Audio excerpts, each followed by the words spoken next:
Que ce soit en affaires ou dans nos vies personnelles, nous avons tous été témoins du pouvoir et de l'impact de donner dans nos vies. La sensation sur notre âme est indéniablement bénéfique.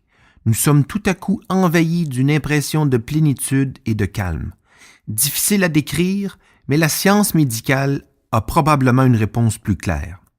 En effet, il fut démontré que lorsqu'une personne reçoit de la part d'un autre individu un geste gratuit sous forme de reconnaissance, d'entraide ou de compassion, cette personne verra son niveau de sérotonine, communément appelée drogue du bonheur, augmenter dans son organisme.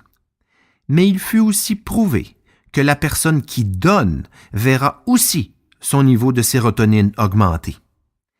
Et comme si ça n'était pas suffisant, toute personne qui observe la scène verra aussi le niveau de cette drogue augmenter dans son corps. Voilà ce qui explique en partie la grande popularité des émissions de télévision nord-américaines où l'on voit des groupes de gens se mobiliser pour venir en aide aux autres qui ont un besoin important de chirurgie esthétique, dentaire ou de construction d'une résidence et qui n'en avaient pas les moyens. Mais au-delà de ces sensations vitales de bonheur et de bien-être, donner peut avoir un impact encore plus concret dans nos vies personnelles et professionnelles. Nos grands-mères et nos mères nous répétaient que l'on récolte ce que l'on sème dans la vie. Eh bien, en voici tout un exemple. Nous sommes à la fin du 19e siècle aux États-Unis.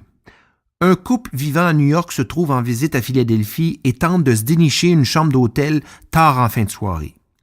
George, le gérant de nuit à l'hôtel Bellevue, où le couple tente de trouver refuge, appelle partout et on affiche complet à la grandeur de la ville, dans son hôtel compris. Résignés, ces derniers s'apprêtaient à franchir le seuil de la porte de l'établissement lorsque George accourt et demande au couple de considérer de passer la nuit dans sa modeste petite chambre où il dort quelquefois durant les nuits plus tranquilles. Ce n'est pas une suite royale, mais je ne peux pas vous laisser partir ainsi et vous laisser errer toute la nuit avant votre départ pour New York. Je vous en prie, acceptez cette chambre. Ça me ferait vraiment plaisir. De toute façon, c'est tellement occupé que je n'aurai pas le temps de dormir. Le couple accepta donc. Et le lendemain, en réglant la note, le type et son épouse n'arrêtaient pas de louanger ce gérant si dévoué et désireux de rendre service. « Vous êtes exceptionnel, George. Nous vous sommes énormément reconnaissants, » disait le type. Le couple repartit et 2 ans plus tard, George reçut une lettre de cet homme le remerciant encore une fois pour le geste posé, mais cette fois avec un billet de transport pour New York. George accepta l'invitation.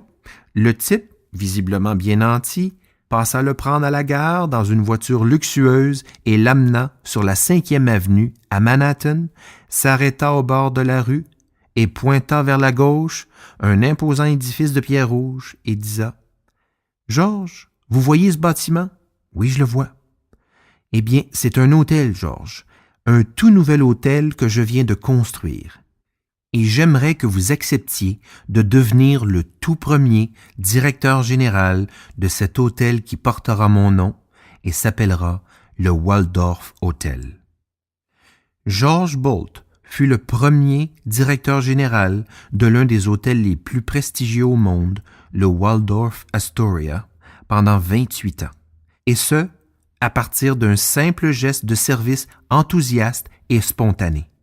Il a su faire une différence, et lorsque l'on fait une différence de façon authentique et sincère, on ne sait jamais de quelle façon cela peut faire une différence pour soi et les siens.